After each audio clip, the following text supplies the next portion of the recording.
Bonjour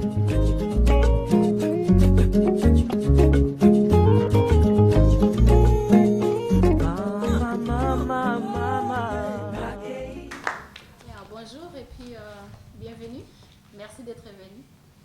Je sais qu'il fait beau dehors et puis c'est les bons moments pour aller s'amuser ou faire d'autres choses dehors, mais vous avez choisi d'être ici.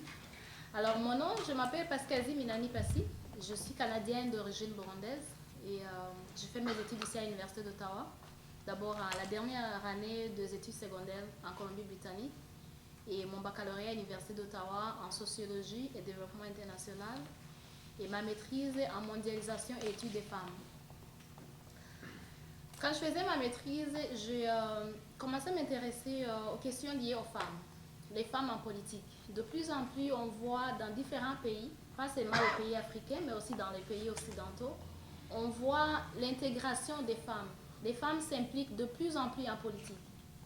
On voit vraiment un nombre qui augmente, même dans quelques pays africains, au Sénégal, en Ouganda, au Rwanda. Le Rwanda qui est le premier pays qui a un grand nombre de femmes en politique dans le monde entier, et au Burundi, mon pays d'origine. Alors, je voulais savoir qu'est-ce que ça veut dire, le nombre de femmes en politique, qu'est-ce que ça change? Est-ce qu'il y a un changement en ce qui concerne les conditions des femmes dans les sociétés là où il y a beaucoup de femmes au Parlement et au gouvernement? Ce qui m'a poussé à commencer à faire la recherche sur les femmes en politique au Burundi. Leur nombre, comme le titre de mon livre le dit, leur nombre, virgule, leur influence, point d'interrogation. En fait, je pense que toutes les femmes, quand on voit les femmes au Parlement, c'est là où les lois sont votées. On s'entend à ce que ces femmes vont avoir un mot à dire. Ces femmes vont voter les lois qui peuvent ou qui vont changer ou améliorer les conditions du reste des femmes dans les sociétés.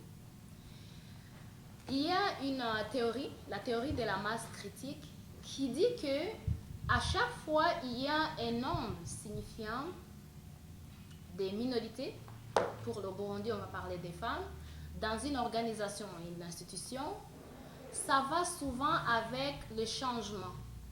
C'est-à-dire le nombre va souvent avec l'influence. Ce qui n'est pas toujours le cas dans la plupart des pays.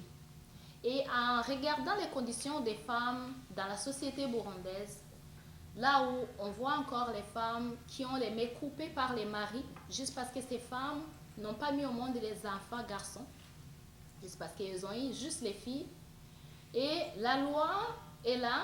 Oui, il n'y a pas le gouvernement qui dit que les maris doivent couper les bras de leurs femmes, mais quand ça arrive, qu'est-ce que le gouvernement fait pour montrer l'exemple aux autres hommes qui ont encore cette mentalité de dire que je dois punir ma femme en coupant ses bras parce qu'elle a mis au monde juste les filles au lieu de mettre au monde les filles et les garçons.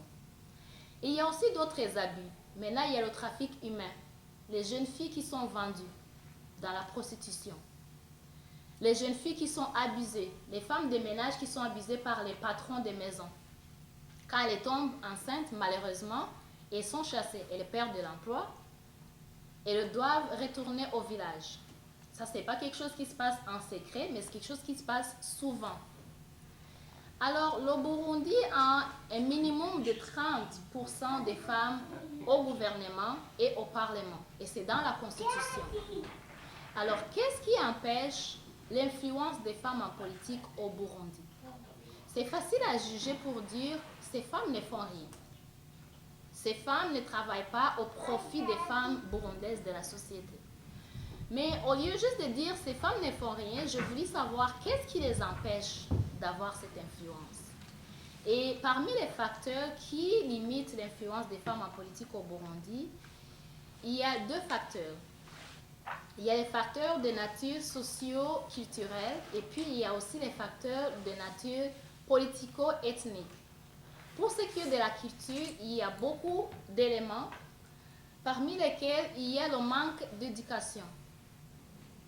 Avec la culture, quand les familles sont pauvres, on privilégie l'éducation d'un garçon et on laisse la fille rester à la maison parce qu'après tout, elle doit se marier. C'est le mari qui prendra soin de la femme à la maison. Mais aussi, il y a le manque d'éducation politique.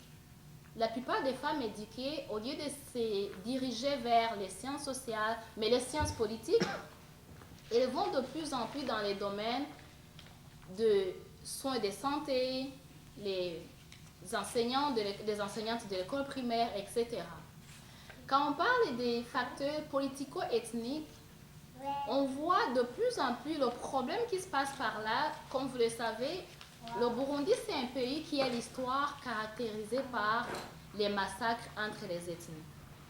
Malheureusement, la plupart des partis politiques sont fondés sur la base ethnique.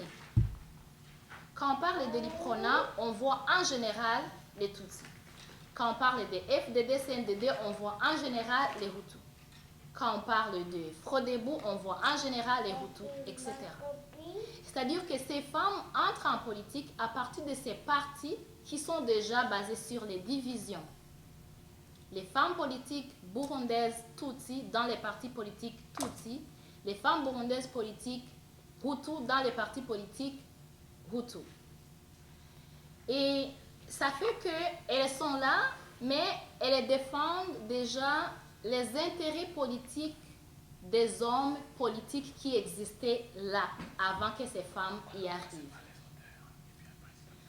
On peut dire que oui, c'est difficile, je comprends, mais en écrivant mon livre, mon souhait est que ces femmes aillent au-delà de ces divisions.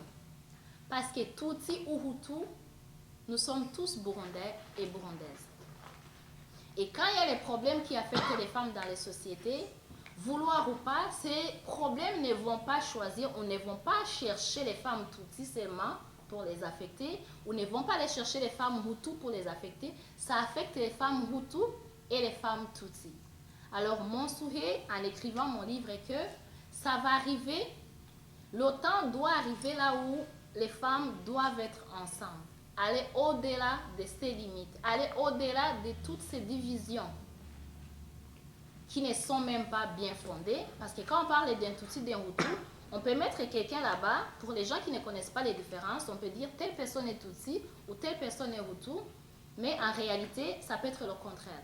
Alors pourquoi c'est basé sur cette division qui n'a aucune importance? Pourquoi ne pas se mettre ensemble, travailler ensemble en tant que femmes politiques burundaises, Tutsi ou Hutu, peu importe, mais ensemble, et apporter l'influence dans la société pour améliorer les conditions de vie des femmes dans la société burundaise. C'est ça, et merci.